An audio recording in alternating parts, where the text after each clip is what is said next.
au travers de ta parole.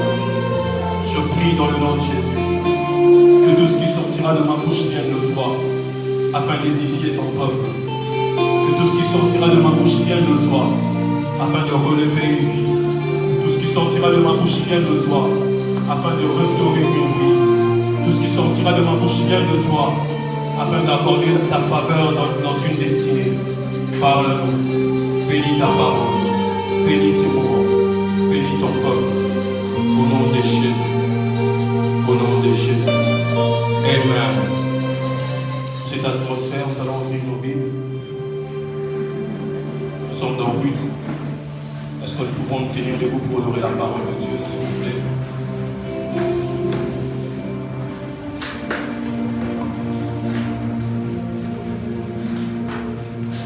Ruth, chapitre 1er. Nous allons commencer à partir du 1er au 6e verset. En fait, le texte de cet après-midi, c'est Ruth, chapitre 1er, jusqu'au 21e verset. Mais nous allons commencer à sauter pour nous permettre de gagner en temps. Je lis au nom du Seigneur. Ruth 1er, 1 à 6. À l'époque où le chef gouvernait Israël, une famine survint dans le pays. Un homme de Bethléem en Juda partit séjourner avec sa femme et ses 2 fils de la campagne du pays de Moab.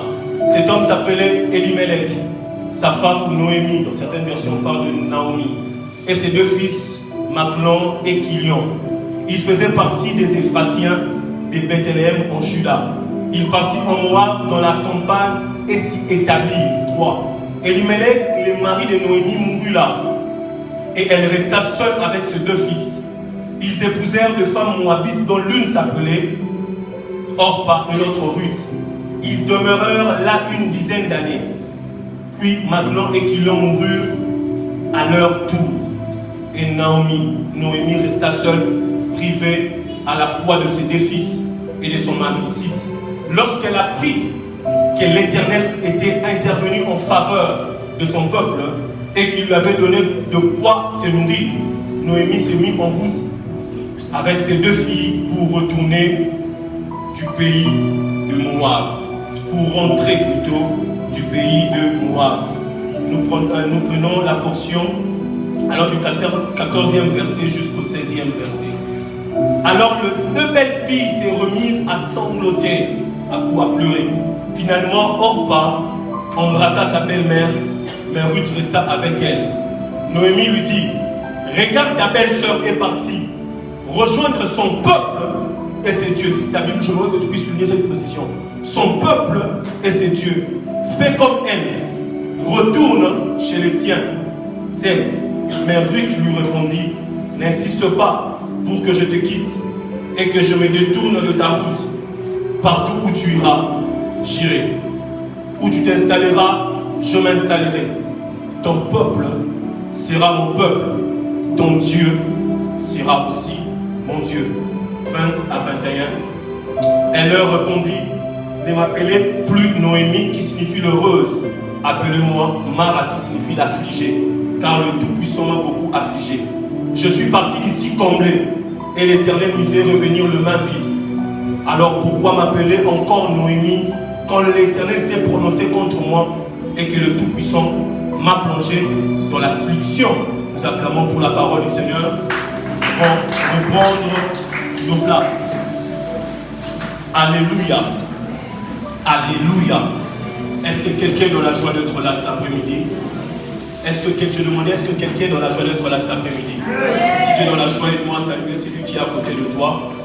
Et nous vous saluons aussi, vous qui nous suivez en ligne, que Dieu vous bénisse. Alors comme nous avons vu sur les affiches, le thème que nous allons parler cet après-midi, le thème que Dieu a déposé dans nos cœurs, c'est une saison inhabituelle. Aide-moi à dire à ton voisin, une saison inhabituelle. Quelque chose qui est inhabituel, c'est quelque chose qui n'est pas dans les habitudes. Alléluia. Alors une saison inhabituelle veut dire, est une saison où les choses se passent différemment. Une saison inhabituelle est une période où on remarque beaucoup de changements. Alléluia. Alors que tout se passait bien, tout marchait bien, tout à coup, on remarque des changements. Et ces changements sont brusques et inattendus. On ne s'attendait pas à voir ce changement. On ne s'attendait pas à voir tout ce changement brusque. Une saison inhabituelle est une période où on ne s'attendait pas à voir certaines choses, mais on le voit arriver. Une relation qui marchait bien, tout à coup, les choses changent. Plus rien ne marche. Tout marchait bien dans ton travail, dans tes affaires, dans ta famille. Tout marchait bien dans ce que tu étais en train de faire. Tout marchait bien dans ce que tu étais en train d'entreprendre. Il y a même certains qui voyaient beaucoup d'opportunités dans ce qu'ils étaient en train de faire. Et ils pouvaient même projeter certains projets en fonction de ce qu'ils vivaient. Alléluia. Et ils pouvaient même projeter certains projets. Donc tellement je vis bien, je veux faire ça. Après tel mois. Tellement je gagne bien ma vie. Après tel mois, juste le temps de collecter de l'argent. Juste le temps de faire ceci. Et je ferai ça. Tout marchait bien. Mais tout à coup, les choses changent. Une saison inhabituelle. Où on ne s'attendait pas à voir certains changements. Où on ne s'attendait pas à voir certaines choses nous arriver. Et pendant cette saison, quand on est dans notre temps de visitation, il y a des gens autour de nous. Mais lorsque nous passons par des temps inhabituels, il n'y a plus personne autour de nous.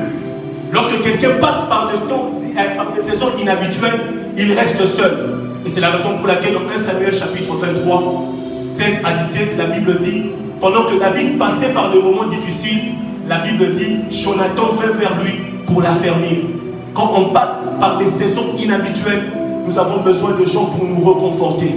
Nous avons besoin de gens pour nous fortifier. Nous avons besoin de gens pour prier avec nous. Alléluia. Et heureusement pour nous, nous avons Jésus. Alléluia. Notre ami fidèle. Il est là à nos côtés. Il ne nous aime pas parce que tout va bien dans nos vies. Mais il nous aime même lorsque les choses ne marchent pas. Il est toujours avec nous. Alléluia. Mais pour certains aussi, une saison peut être inhabituelle en fonction des combats et des défis. Alléluia. Vous rencontrez beaucoup de combats dans la famille. Tu rencontres beaucoup de combats dans ta vie. Beaucoup de défis. Tout allait bien au début, mais tout à coup, un fond de problème a soufflé dans la famille. Pour manger, il faut... les manger est devenu un défi. Pour vêtir même est devenu un défi. Les défis même pour étudier. Les choses ne se passent plus comme avant. Étudier est devenu difficile. Pour étudier, il faut qu'il y ait un miracle. Une saison inhabituelle. Est-ce que quelqu'un me comprend ce soir? Alléluia. Alléluia. Et Dieu m'envoie ce soir prier avec quelqu'un qui passe par ce genre de situation. Dieu m'envoie ce soir prier avec quelqu'un qui connaît des changements brusques dans sa vie. Dieu m'envoie prier avec une famille. Dieu m'envoie prier avec un jeune qui passe par des moments compliqués. De temps qu'il n'est jamais habitué à vivre ces choses. Mais il les vit maintenant. Une saison inhabituelle. C'est quelque chose qui n'était pas dans ses habitudes. Mais aujourd'hui qui est devenu l'une de ses habitudes. C'est quelque chose, une réalité qui n'était pas l'habitude, ou dans les habitudes de votre famille. Mais aujourd'hui vous vivez cette réalité qui est devenue votre quotidien. Alléluia. Dieu m'envoie prier aussi avec ce genre de famille. Et Dieu m'envoie aussi prier avec quelqu'un qui n'est pas encore dans cette saison, mais qui aimerait, lorsqu'il passera par ce genre de saison, que Dieu soit son réconfort. Alléluia. Et le livre de Ruth que nous venons de lire nous parle d'une saison inhabituelle pour une femme qui s'appelle Naomi. Alléluia.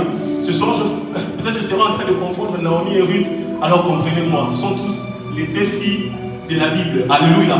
Ça ne sera pas un crime. Alors le livre de Ruth nous parle d'une saison inhabituelle pour une femme qui s'appelle Naomi. Avec elle, tout s'est passé bien. Avec son mari, avec ses enfants. Tout à coup, il y eut une famine. La famine était inattendue. La famine, personne n'est attendu à voir ce changement brusque. La Bible dit qu'il y eut une famine à Bethléem. La première situation inhabituelle était la famine. Elimelech a fui Bethléem parce qu'il y eut une famine. C'est-à-dire, en d'autres termes, Elimelech avait fui Bethléem parce qu'il y avait une situation inhabituelle. Bethléem veut dire la maison de pain. Bethléem était censé produire du pain. Bethléem était censé donner du pain. Mais tout à coup, Bethléem n'était plus en mesure de produire. Bethléem n'était plus en mesure de donner du pain. Il avait quitté Bethléem pour un besoin. Mais là où ils étaient partis, ils ont rencontré encore une autre saison. Je voudrais dire à quelqu'un, une situation inhabituelle nous conduit toujours dans une saison inhabituelle. La situation était inhabituelle. Bethléem était censé produire du pain. C'est de cette même manière aussi, dans nos familles, la maison familiale est censée nous produire la paix. Mais lorsque le problème souffle, dans la maison où nous vivons, on ne sera plus en mesure de vivre la paix. On va commencer maintenant à vivre les problèmes. Il y a ces familles où on rencontre des problèmes. Pour eux, la saison inhabituelle est un vent de problèmes qui souffle dans la famille. Dans certaines familles même, les parents sont sur le point de divorcer. Dans ce genre de maison, il n'y aura jamais de paix. Une maison qui est censée être un lieu de repos est devenue pour vous un lieu de dispute, est devenue pour vous, tu es devenu l'arbitre de tes parents. Alléluia. Alléluia. Alléluia. Une saison inhabituelle. Tu avais aussi un besoin. Vu ce que je fais, dans tel mois, je dois être déjà chez moi parce que je gagne bien ma vie. Vu cette situation, je dois déjà m'engager parce que l'âge avance. Il y a même certaines sœurs qui pouvaient se dire, moi à tel âge, parce que je suis belle, et aussi j'ai étudié, je suis intelligente, à tel âge je serai déjà chez moi. Donc je dois déjà me marier. Et tout à coup, pendant que tu es en train de résoudre un besoin, un problème aussi commence à souffler dans ta vie. L'âge que tu t'étais fixé pour te marier, tu as déjà dépassé cet âge. Le travail sur qui tu t'es confié, tout à coup il y a eu le problème dans ce travail. Plus rien ne marche. Au lieu de garder de l'argent, tu as commencé même à dépenser ce que tu avais déjà commencé à garder. Alléluia. Une saison inhabituelle. On avait un programme, tu avais prévu des choses, mais tout à coup les choses changent. Une saison inhabituelle. Et Naomi aussi dans le pays de Moab, au lieu d'avoir ce qu'elle recherchait, Naomi a perdu même ce qu'elle avait. Alléluia. Est-ce que quelqu'un me comprend ce soir? Naomi a perdu même ce qu'elle avait. Une saison inhabituelle. Au lieu de gagner, tu perds. Dans une saison inhabituelle, au lieu d'avancer, tu stagnes. Dans ta vie de prière, dans ton ministère, dans ta marche chrétienne, au lieu d'avancer, tu stagnes. Lorsqu'on passe par une saison inhabituelle, au lieu de monter, tu reviens toujours et toujours à zéro. Une saison inhabituelle. Et quelquefois, Dieu nous fait passer par ces saisons pour deux raisons. Aide-moi à dire à ton voisin pour deux raisons. La première raison, lorsqu'on cesse de faire les choses habituelles, Dieu nous fait passer par une saison inhabituelle. Alléluia. Les Israélites avaient l'habitude de prier un seul Dieu. Les Israélites avaient l'habitude de marcher selon ses lois. Les Israélites avaient l'habitude de marcher selon ses principes. Mais la Bible nous dit une chose. Lorsqu'ils ont cessé de faire des choses habituelles, ils ont vécu aussi des choses inhabituelles. Alléluia. Et le livre de le juge est un livre qui regorge une série des événements inhabituels. Je voudrais dire à quelqu'un, à chaque fois qu'on se détache de Dieu, à chaque fois qu'on se déconnecte de Dieu, on ouvre la porte à beaucoup de choses négatives. À chaque fois que tu te déconnectes de la source, tu perds une ressource. Alléluia. À chaque fois que tu cesses de te sanctifier, de marcher dans la consécration, tu ouvres la porte à beaucoup de choses négatives. Et Dieu m'a dit ce soir, il y a beaucoup de familles qui passent par des saisons difficiles. Dieu m'a dit ce soir, il y a beaucoup de familles qui passent par des situations compliquées. Tout simplement parce que les gens que Dieu avait établis comme gardiens dans ces familles ont tombé dans le péché. Alléluia. Adam était placé dans le jardin comme étant le gardien. Mais la chute d'Adam a donné place à la mort. La chute d'Adam a donné place à la souffrance. La chute d'Adam a laissé beaucoup de choses négatives entrer. Et je voudrais dire à quelqu'un que Dieu a établi dans les familles. Le sort de ta famille dépend de ton niveau de consécration. Le sort de ta famille dépend de ton attachement à Dieu. Le sort de ta famille dépend de ta vie de prière et de consécration. Alléluia. Alléluia. Beaucoup sont tombés et ils ont laissé place à la maladie. Beaucoup sont tombés et ils ont laissé place à la souffrance, au problème. Et Dieu m'a dit encore, les péchés dont je suis en train de faire allusion, peut-être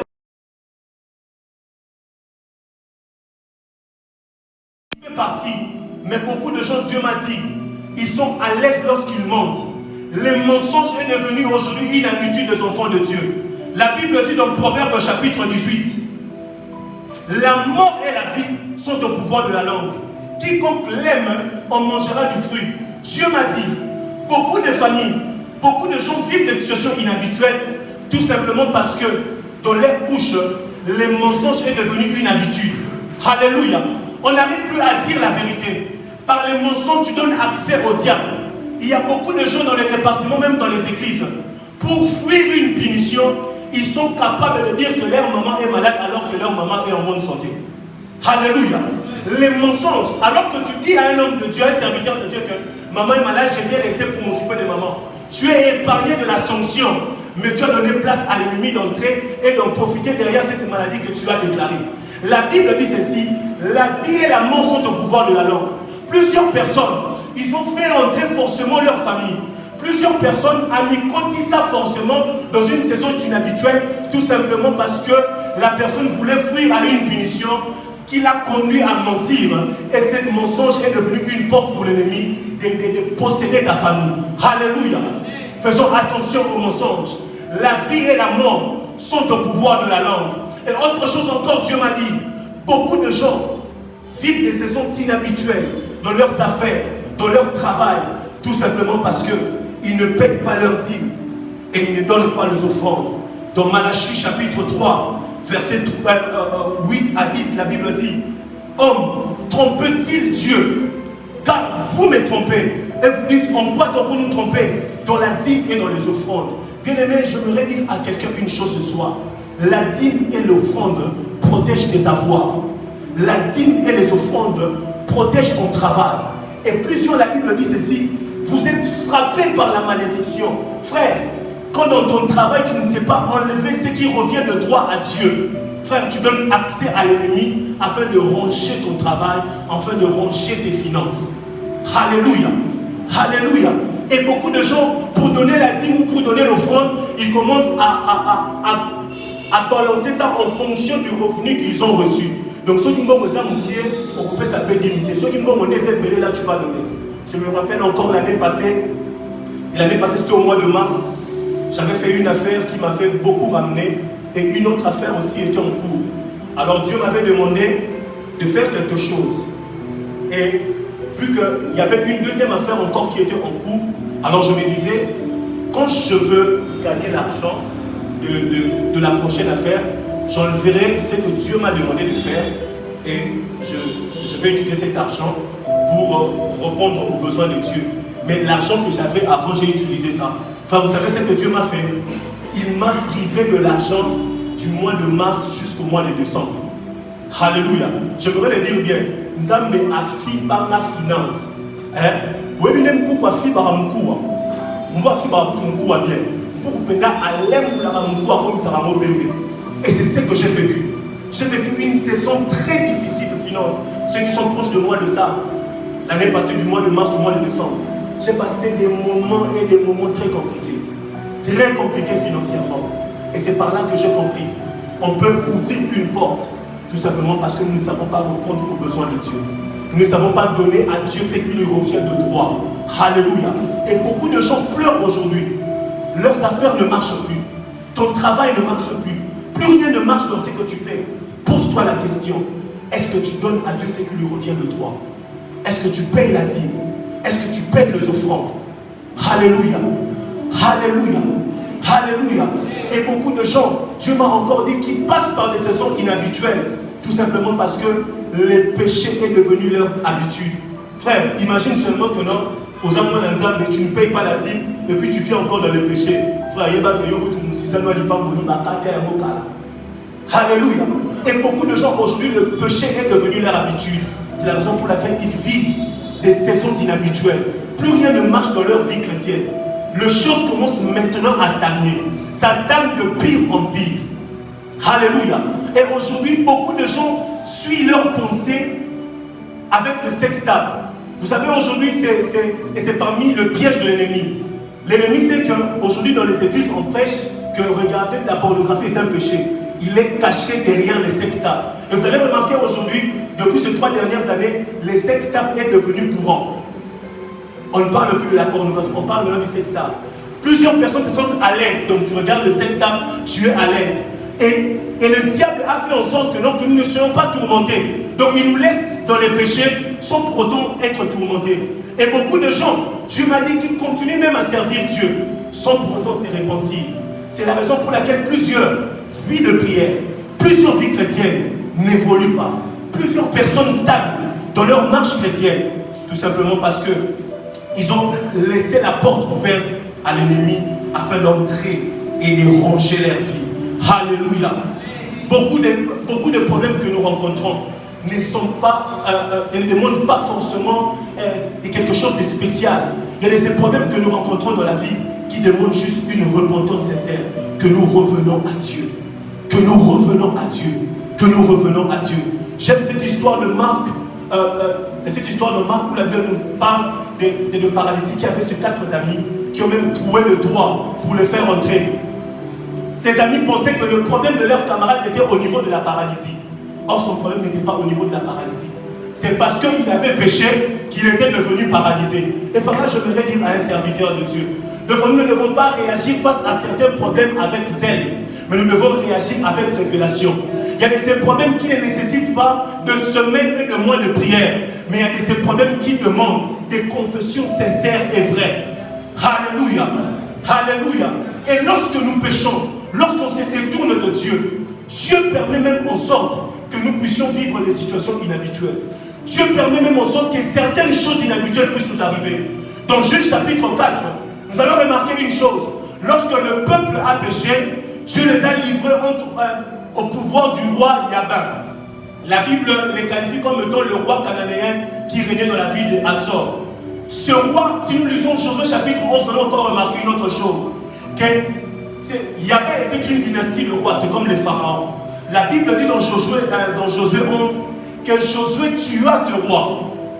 La Bible dit encore, Josué extermina tous les gens de la ville d'Hatzor. Et la Bible ajoute encore, ces jours-là, Josué n'incendia aucune ville, à part la ville d'Hatzor. Mais dans Juge 4, la Bible nous parle encore de ces mêmes rois et de la même ville. Par là, je voudrais dire à quelqu'un, il arrive de fois, lorsque nous sommes dans les Seigneurs, certaines maladies et que nous connaissons dans nos familles. Et dit à la Bible parce que nous sommes maintenant en Christ. Mais lorsque nous péchons, c'est pourquoi j'ai dit que Dieu permet même en sorte que certaines choses inhabituelles puissent nous arriver. Il y a des choses que tu as vécues il y a longtemps. Mais parce que tu as péché, tu commences à vivre ces choses. Tu commences à vivre cette maladie, tu ne comprends pas. Et où t'es wapi? Maladie, on a belle mon cas là.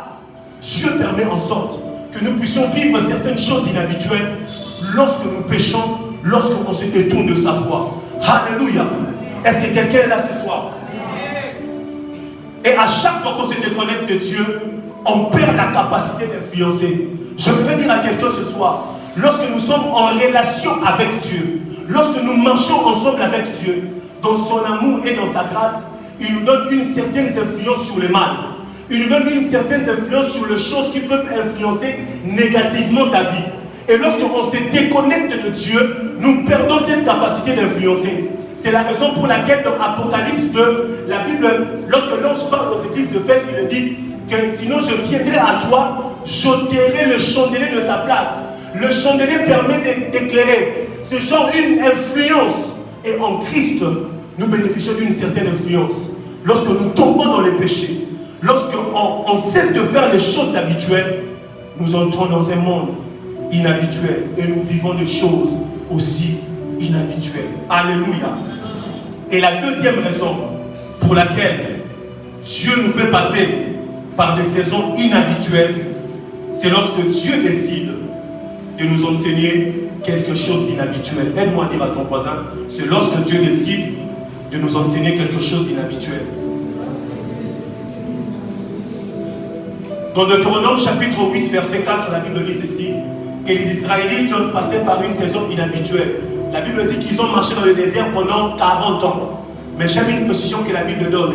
La Bible dit sans que leurs pieds ne soient enflés et que leurs vêtements ne soient usés. Pendant 40 ans, ils marchaient dans un terrain qui n'était pas dans leurs habitudes. Ils vivaient une saison inhabituelle parce qu'ils devaient marcher dans le désert. La Bible dit pendant 40 ans, ils ont marché sans que leurs pieds ne soient enflés et leurs vêtements ne soient usés. C'est tout simplement parce que Dieu voulait leur enseigner la notion du secours avant qu'ils affrontent les nations étrangères. Dieu voulait déjà leur enseigner quelque chose d'inhabituel afin qu'ils puissent vivre aussi une saison inhabituelle. Dieu voulait que, avant qu'ils entrent dans Canaan, qu'ils commencent déjà à vivre les choses inhabituelles. Et quand Naomi passait par une saison inhabituelle, Dieu voulait enseigner à Naomi aussi une chose inhabituelle qu'on appelle la faveur. Aide-moi à dire à ton voisin la faveur. Est-ce que je peux prêcher ce soir? Est-ce que je peux prêcher librement? Dans Deutéronome, la Bible nous parle d'une loi qu'on appelle la loi de rachat.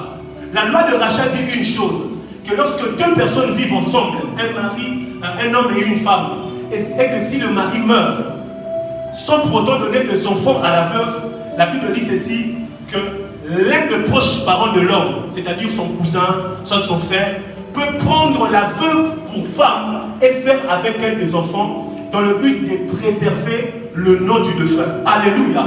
Mais avec Ruth et avec Naomi plutôt, comprenez-moi, je vous avais déjà prévenu, avec Naomi plutôt, c'était différent. Naomi avec Elimelech avait déjà des enfants. Oh, tu peux monter le volume? Naomi avec Elimelech avait déjà des enfants. Donc, les proches parents d'Elimelech ne pouvaient plus exercer sur Naomi la loi du rachat.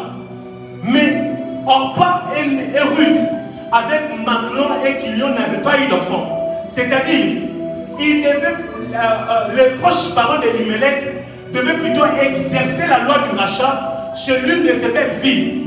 Mais il y a un problème. Orpa était déjà parti, mais il ne restait que Ruth. Alléluia. Mais avec Ruth aussi, il y avait un autre problème. Ruth était une Moabite. La Bible dit dans Deutéronome chapitre 23, verset 4, que les Moabites ne devaient pas entrer dans l'assemblée de l'Éternel. Alléluia. Celle qu'on devait racheter, celle qu'on devait exercer sur elle la loi de rachat, c'est-à-dire faire avec elle des enfants dans le but de préserver le nom de l'Elimelech, il y avait un problème aussi avec elle. Elle était une Moabite. Elle ne devait pas être au milieu des enfants de Dieu. Mais la Bible nous dit ceci, en d'autres termes, celle qui n'avait pas le droit d'être admise, c'est elle qui devait être admise. Alléluia. Et que je me dire par là, elle ne remplissait pas les conditions pour être admise, mais elle devait être admise. Par là, je définis la faveur comme étant l'exception à la règle générale. Alléluia. En français, lorsque un mot ne remplit pas les conditions grammaticales, on fait de ces mots une exception. Alléluia. Alléluia. Et en Christ, nous sommes acceptés. En Jésus-Christ, nous sommes acceptés de certaines réalités. En Jésus-Christ, nous sommes acceptés de certains problèmes. Là où on pouvait dire que les Moabites n'avaient pas accès dans l'assemblée de l'Éternel, on pouvait ajouter sauf Ruth. Là où on pouvait dire que les Moabites ne devaient pas être au milieu des enfants de Dieu, on pouvait dire sauf Ruth. Je ne sais pas quelles sont les règles établies dans ta famille, mais je voudrais te dire ce soir, celui qui est du côté de Dieu bénéficie d'une exception à la règle. My God. C'est pourquoi je vous ai fait souligner son peuple et ses dieux. J'aime une chose que Ruth avait fait. Ruth était prophétique. Alors que Orpa est rentré, la Bible dit une chose. Naomi a dit à Ruth, regarde ta belle-sœur. Elle est allée rejoindre son peuple et ses dieux. Mais j'aime une chose aussi. Lorsque Ruth empêche Naomi de la laisser partir, ou soit lorsque Ruth s'oppose à la décision de Naomi, j'aime ce que Ruth dit. Ruth dit, ne me laisse, que Dieu me punisse si je te laisse. Là où tu iras, j'irai. Là où tu demeureras, je demeurerai. Là, c'est la loi de la localisation. Mais il dit encore une autre chose. Ton peuple sera mon peuple. Là, c'est la loi de l'identification. Alléluia. Je voudrais dire à quelqu'un, Ruth savait qu'il n'y avait aucune promesse attachée au peuple Moab. Mais il y avait une promesse attachée aux Israélites. C'est la raison pour laquelle, pour bénéficier de la faveur de Dieu, elle devait être du côté du peuple de Dieu. Et la deuxième des choses qu'elle fait, elle ne dit pas seulement ton peuple sera mon peuple, mais elle dit aussi ton Dieu sera mon Dieu. La loi d'appartenance. Alléluia. Elle savait que pour bénéficier de la faveur divine, il faut être du côté de Dieu. Par là, je voudrais dire à quelqu'un, Dieu nous bénit sur base de deux choses. Sur base de ses principes et sur base de son alliance. Dans ces principes, Dieu a établi des choses qu'on ne peut pas changer. Tant que la terre subsistera, la loi de la moisson et de la semaine. ça ne changera pas. La Bible dit ceci, qu'il fait pleuvoir sur le bon et sur le juste. Ce sont des choses qui ne peuvent pas changer. Lorsqu'un païen a semé graine à l'Issamu, ceux qui moulent les bêtis à Olona, l'Issamu. Mais dans l'alliance, Dieu nous bénit par rapport à notre attachement avec Jésus. Mais c'est que j'aime une chose, dans la différence de ces deux types de bénédictions, lorsqu'on est dans les principes, Dieu ne brise pas ses principes pour bénir un païen. Mais lorsqu'on est dans l'alliance, pour faire du bien à ses enfants, Dieu est en mesure de briser ses principes pour faire du bien à ses enfants. Et c'est la raison pour laquelle je voudrais dire à quelqu'un, ce jour-là, Dieu a brisé les principes qui disaient que le Moabite ne pouvait pas entrer dans le sommet de sien parce qu'il y avait une exception. Ruth était acceptée. Je ne sais pas quelle est la situation que tu traverses. Je ne sais pas quelle est la situation que traverse ta famille. Mais j'aimerais dire à quelqu'un que Dieu peut faire de votre situation une exception à la règle. Il y a de ces situations lorsque les gens voient directement, ils peuvent prédire des choses. Alléluia. N'est-ce pas que tu vas nous soit lobby? Ah, Fio déjà n'est pas comme une 30 ans, et si il pona, n'est-ce pas que tu vas on peut aussi dire, il y a des gens qui sont il y a de ces gens que les gens déjà ont prédit de choses. Il y a des gens qui inutile la vie. Je me vais dire à quelqu'un, Dieu est capable de faire de ton cas une exception à la règle. Beaucoup de gens aiment que la chose soit complète pour croire. Je voudrais te dire ce soir, tu n'as pas besoin que ta famille remplisse des conditions pour être certain que Dieu va te bénir. Je voudrais dire à quelqu'un, je voudrais encore rappeler quelqu'un, je voudrais encore insister, tu n'as pas besoin que les choses soient complètes dans ta famille pour que Dieu vous bénisse. Pourquoi que Dieu est capable de vous bénir? Frère, j'ai l'habitude de dire, au moins il est complété. Il est capable de relaxer un mot de mi-Dakar. Alors si un mot de mi-Dakar, regardez, gilet on a pantalon, est-ce qu'il y a le mort? Et le quitte, le quitte. Dieu est capable de relaxer un mot de mi-Dakar. Dieu est capable de te bénir. Père au temps du sabbat. Frère, les gens vont dire que là aussi Mikisi. Oh, mais dis-moi aussi Mikisi. Dollar les acquis. Alléluia, paracétamol pèse acquis. Dieu est capable de faire de votre situation une exception. Je me rappelle encore à une période de la famille, on passait tellement de moments difficiles qu'on était même incapable d'acheter une boîte de tomates pour tout ça à l'os en boulane. Tomates boulane, l'os en fruit en mille, en soukal. Soit l'os en matcha, oui, la soukal. Et je me rappelle encore un jour, il n'y avait même pas d'argent pour acheter les sucres, s'il vous plaît. Il n'y avait pas d'argent pour acheter les sucres. Mais pendant cette période-là, quelqu'un m'a dit, tu as pris du poids. Oui, il y a moi. Et par là, Dieu nous a enseigné la faveur. Frère,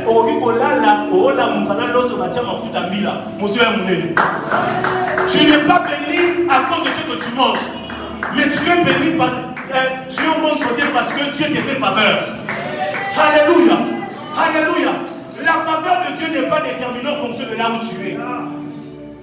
Ce n'est pas déterminé en fonction de là où tu es. Moi, il y a certaines personnes qui me tonnent. Ben, ils sont au pas moment, à zone zimaté. Donc, je t'ai nous placer une route, placer une route, attendez vous CV, donc on a tamaté. Frère, nous on a vu des gens ici à la Michel, diplômés d'État. Moi, ça n'a pas. Vous ne croyez pas? Mais ils sont là, non? Je voudrais dire à quelqu'un, il y a de ces familles, depuis que tu es né, vous ne connaissez que des saisons inhabituelles. Pour vous, le bonheur n'est qu'un nom du dictionnaire que tu peux définir sans pour autant vivre les réalités. Je voudrais dire à quelqu'un, même si tu sors de cette famille où il n'y a aucune personne que Dieu a élevée, je voudrais te dire que Dieu est capable de t'élever. Vous savez, j'ai vu une chose en mathématiques. Hein? Donc, et là, déjà, parce que je ne sais pas comment je vais vous expliquer autrement. Vous savez, en mathématiques, on nous a appris une chose. Un nombre négatif, en valeur absolue, les signes négatifs, les signes négatifs tombent. Alléluia. Donc 6 en valeur absolue de moins 4. Moins 4, on a une infecté. Et comme plus 4. Alléluia. Et je voudrais dire à quelqu'un, la faveur divine est la valeur absolue divine qui te disqualifie de l'échec de ta famille. La faveur divine est la valeur absolue divine qui te disqualifie de l'échec de ta famille. Même de combat de ta famille. Même de combat de ta famille. Frère, j'aimerais te dire à toi qui passe par des saisons inhabituelles parce que tu as cessé de faire des choses habituelles. J'aimerais te dire, même dans Juge, lorsque le peuple cessait de faire des choses habituelles, lorsqu'il revenait à Dieu, la Bible dit que Dieu leur accordait faveur. J'aimerais te dire à toi qui étais tombé, j'aimerais te dire à toi qui avait ralenti la marche à cause du péché, la faveur de Dieu est disponible aussi dans ta vie. La faveur de Dieu est disponible dans ta vie. Le problème n'est pas la situation que nous passons. Le problème, c'est la personne qui est à nos côtés et qui nous accompagne. Je vais poser la question à quelqu'un. Qui est à tes côtés? Je vais poser la question à quelqu'un. Qui est avec toi? De quelle famille appartiens-tu? De quelle famille? Excusez, appartiens-tu? Je suis sûr que Naomi, dans ses prières, ne demandait pas beaucoup. Qu'un mari pour Ruth qui pouvait assurer la progéniture d'Elimelech. Naomi ne demandait pas beaucoup. Elle priait que Dieu donne un mari à Ruth. Et même si vous lisez ces passages, vous allez prendre encore une chose. Après, lorsque Ruth a rencontré Elimelech, Naomi même poussait Ruth à aller encore vers Elimelech. Alléluia. Alléluia. Mais Dieu avait un autre plan. Dans le plan de Dieu, il n'était pas seulement question de donner un mari à Ruth. Mais dans le plan de Dieu, Dieu voulait faire de Ruth la matriarche d'une lignée royale. Dieu voulait faire de Ruth l'ancêtre de roi. Dieu voulait faire de Ruth l'ancêtre d'une lignée qui va marquer l'histoire d'Israël. Même Jésus est sorti de cette lignée. Quelquefois nous demandons à Dieu des petites choses, alors que dans sa faveur, Dieu voit autrement. Quelquefois nous demandons à Dieu de toutes petites choses, mais Dieu a un autre plan pour nous. Dieu a un autre plan pour nous. Tu demandes à Dieu, peut-être que Dieu te donne une garantie locative. Or, dans le plan de Dieu, il te voit propriétaire d'une parcelle. N'est-ce pas que nous, la musique, on demandait à Dieu un espace? Frère, n'est-ce pas qu'on demandait à Dieu un espace? Mais qu'est-ce que Dieu nous a donné? Frère, ne définissez pas ce lieu comme étant un espace. Moi, je définis ça comme étant une salle. Une salle est différente d'un espace. Alléluia. Donc, si on sort de ce lieu, tu vas oublier la définition de la faveur. Sois ingénieux moins haut. Reste loin de faveur. Alléluia. Alléluia. Et je voudrais dire à quelqu'un, peut-être que tu es en train de demander à Dieu de l'emploi, mais Dieu te voit chef d'une entreprise. C'est ça la faveur de Dieu. Frère, Dieu ne te bénit pas en fonction de là où tu es, mais Dieu te bénit en fonction de là où il t'emmène. Batuming la bénédiction ne va pas batailler. D'ailleurs,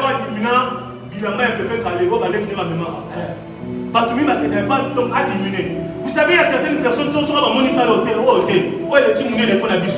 mais nous on est là. Parce que nous savons que vous voyez l'espace vide là, c'est l'espace que Dieu va combler. C'est ça la faveur divine. C'est ça la faveur divine. Dieu te bénit au-delà de ce que tu t'imagines. J'aimerais dire à une fille qui pleure, parce que ton ex est parti, parce qu'il t'a laissé d'aller prendre quelqu'un. Je parlais avec une soeur. Elle m'a dit, papa, mon ex m'a laissé, elle pleurait. Oh, je lui ai demandé, Atikio, Nénéni.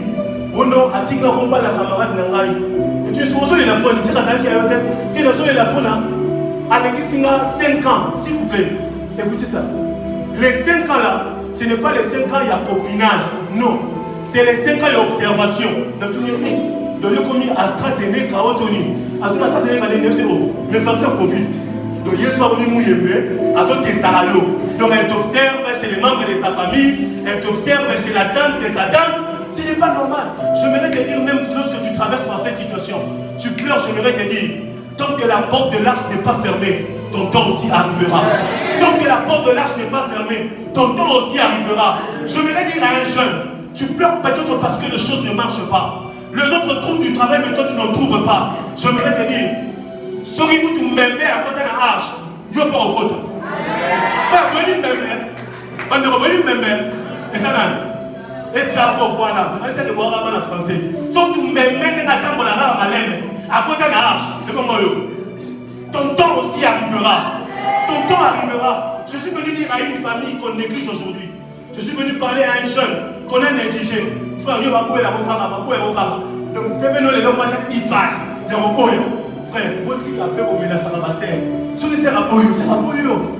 Yo ça mon qui a terminé. So yo so elena mon mais vous avez la catégorie. Vous me laissez passer, quand Dieu va me bénir, elle aussi Dieu va le bénir. Laissez dites amen. Ne vous laissez pas influencer par les frères. Alléluia. Je voudrais te dire, même à toi qu'on néglige, frère, en Israël, alors qu'on comptait les hommes, on ne tenait pas compte des enfants et des femmes. Alléluia. N'est-ce pas qu'on le dit dans la Bible? 5000 hommes sont pour autant compter les hommes, et les femmes et les enfants. Mais je voudrais te dire, dans Jean 6, dans la multiplication de pain, ce n'était pas un homme qui avait les 5 pains et les 2 poissons. Mais dans la multiplication de pain, c'était un enfant. C'était un enfant. Je voudrais te dire, même lorsque les hommes te négligent, tu as les 5 pains et les 2 poissons. Ce sont les 5 pains et les 2 poissons que Dieu va multiplier. Avec les 5 pains et les 2 poissons, tu as la capacité de nourrir la foule. La Bible ne nous dit pas que les 5 pains et les 2 poissons ont nourri le peuple. Non. La Bible parle de la foule. Je suis venu dire à quelqu'un, tu as en toi les 5 pains et les 2 poissons. Tu vas nourrir les gens. Tu vas nourrir les nations. Tu vas nourrir les familles. Tu vas nourrir le peuple. Quelqu'un qui croit à dire Amen. La faveur de Dieu t'introduit dans une saison abondante. Alléluia. Lorsqu'on parle de l'abondance, c'est au-delà de limites. Je suis venu déclarer dans la vie de quelqu'un. Dieu te verra au-delà de tes limites. Je suis venu déclarer dans une famille. Dieu va vous bénir au-delà de limites de ta famille. Ah, quelqu'un ne me croit pas. Je suis venu parler à une destinée. Dieu va te bénir au-delà de limites. Ah, je suis venu parler à quelqu'un. Frère, vous savez qu'il y a des bénédictions qui passent inaperçues, mais il y a des bénédictions qui restent dans le temps et qui deviennent une référence dans le temps. Je suis venu déclarer dans ta vie. Ce que Dieu fera dans ta vie sera une référence. Ça sera une référence pour les témoignages de générations futures. Les enfants de tes enfants diront, le Dieu de notre grand-mère. Les enfants de tes enfants diront, le Dieu de notre grand-père. Dans les générations futures, tu seras une référence. Parce que tu vas écrire une histoire dans ta famille. Là où les gens ne réussissaient pas, toi tu vas réussir. Là où les gens ne volaient pas, toi tu prendras de la vol. Je vais déclarer dans ta vie une saison inhabituelle. Ça sera inhabituel dans ce que tu auras. Ça sera inhabituel dans ce que tu vas laisser. Je verrai les dire bien. Ça sera inhabituel dans ce que tu auras. Ça sera aussi inhabituel dans ce que tu vas laisser. Vous savez, il y a des bénédictions à quel ami on sont. Hein? N'est-ce pas? Alléluia. Mais à quel ami on sont dans ma confie. Mais toi, tu ne partiras pas avec ce que tu auras. Mais tu laisseras aussi ce que tu auras. Je vais le déclarer dans la vie de quelqu'un. Au nom de Jésus. Au nom de Jésus. Le tout dernier point. Qu'est-ce qu'il faut faire quand on passe par une saison inhabituelle? Quand on passe par une saison inhabituelle, nous n'avons qu'une seule chose à faire, et puis nous allons prier. Lorsqu'on passe par une saison inhabituelle, nous devons avoir une foi et poser des actions inhabituelles. Alléluia. Alléluia. J'aime ces passages de la Bible où la Bible parle de cette femme à la perte de sang. La femme à la perte de sang passait par une saison inhabituelle. Parce que c'est prévu pour une femme un temps fixé où une femme perd le sang, mais un temps aussi fixé où elle sera restaurée. Alléluia. Mais dépasser ce temps, la situation devient inhabituelle. La femme à la perte de sang pensait que son cas était habituel. C'est la raison pour laquelle la Bible dit elle dépensait son argent. Jusqu'à ce qu'elle est restée vide. C'est alors qu'elle s'est rendue compte que ma situation était inhabituelle. Quelqu'un me comprend ce soir? Je voudrais dire à quelqu'un, lorsque une situation est inhabituelle, il faut avoir aussi une foi inhabituelle et poser des actions inhabituelles. La femme à la perte de sang savait, si elle criait, on allait la lapider. Si elle passait par devant, on allait l'empêcher de toucher Jésus. Mais elle a posé une acte inhabituelle. Elle n'avait pas d'autre perspective en fonction de la condition qu'elle vivait. Elle n'avait pas un plan B. Le plan B était ses moyens qu'elle avait perdus. Elle n'avait qu'une seule option, c'était de toucher Jésus.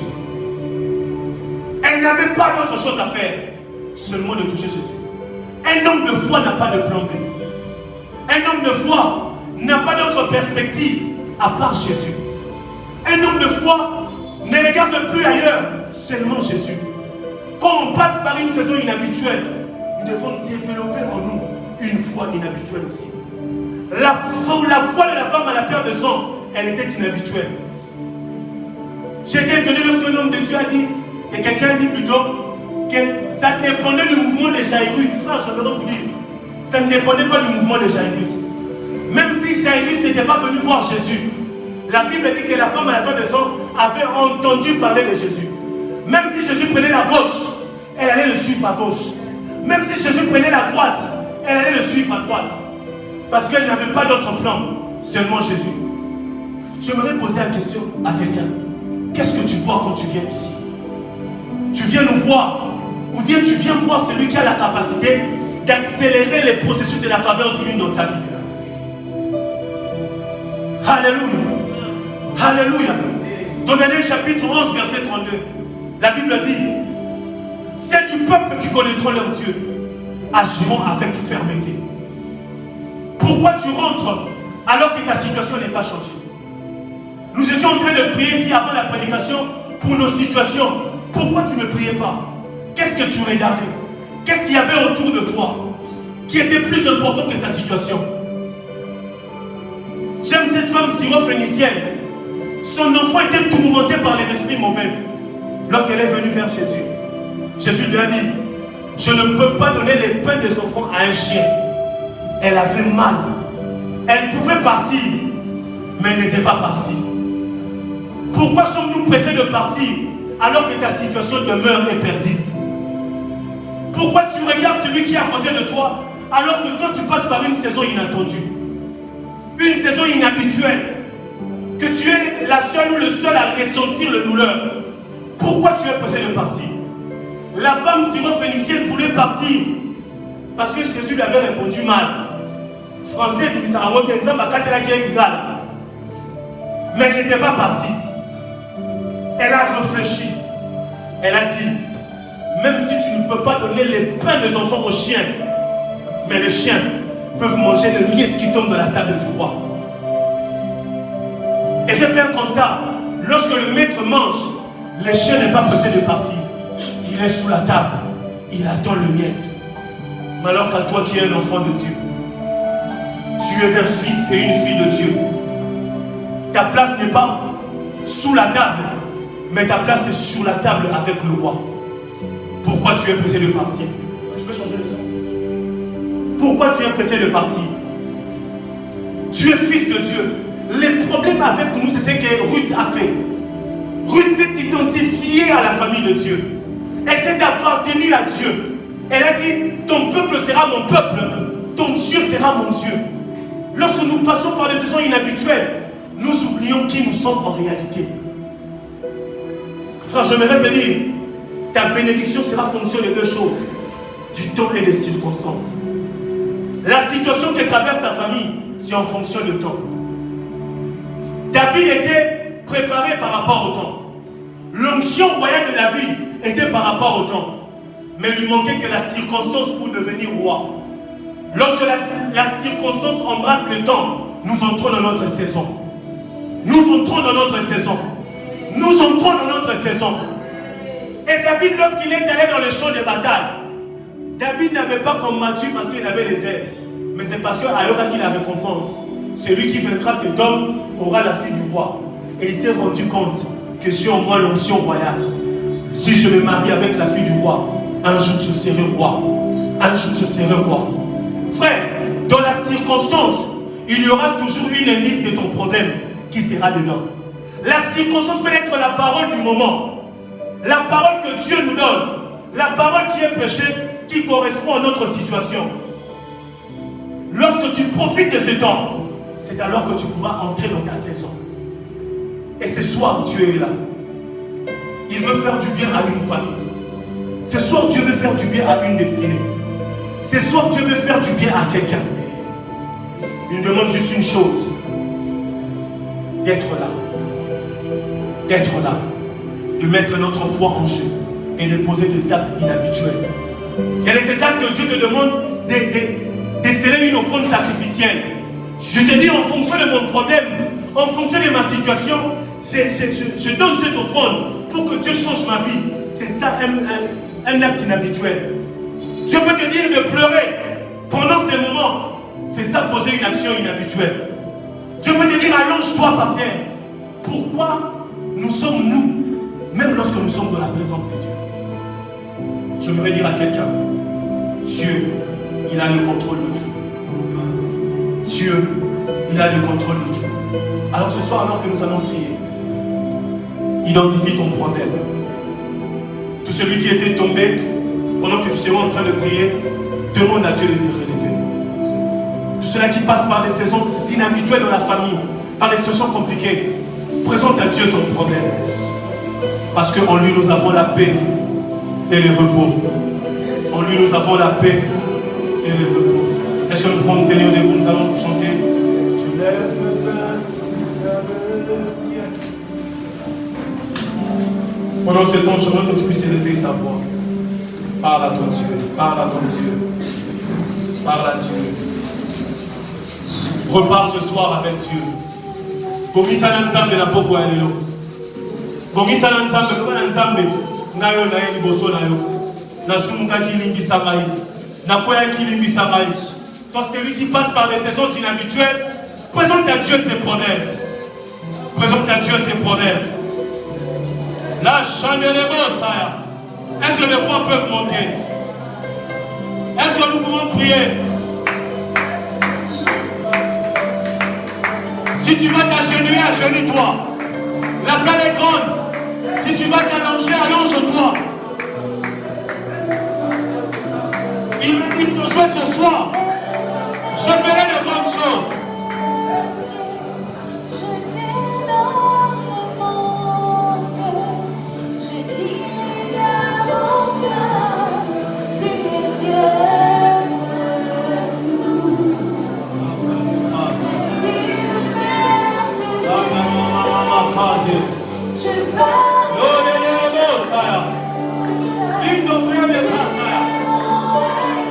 Il m'avait montré souvent faire plus horaires. Il m'a dit de la même manière que je ne fais pas sur le terre. Les mêmes hémisphères, de cette même manière, je te sépare de cette situation compliquée.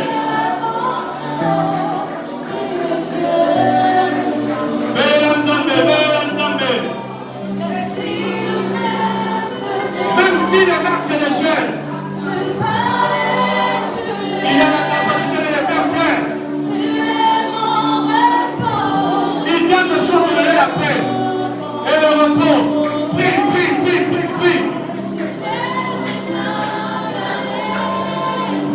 Tu as entendu parler de lui comme cet homme à la peur de sang. Il est possible de croire.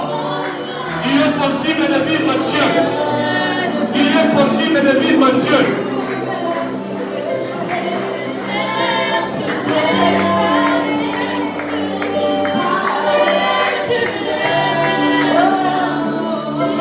Il fait souvent vivre vie. Dieu vient. La Bible dit qu'il enverra la pluie de la vague et l'arrière-saison. C'est la saison et la pluie dans ta vie. C'est la saison où Dieu va faire pleuvoir dans ta famille.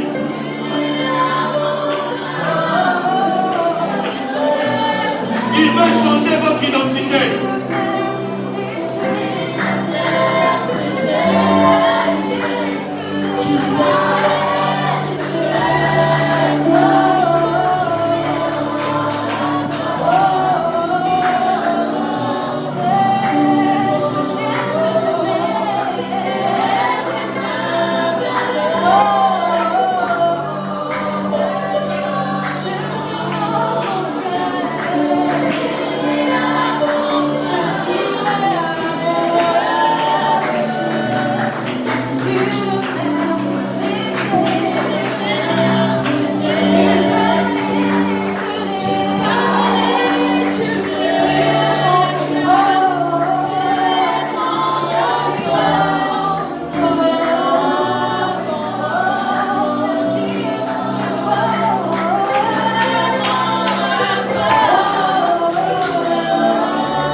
chargé, fatigué, je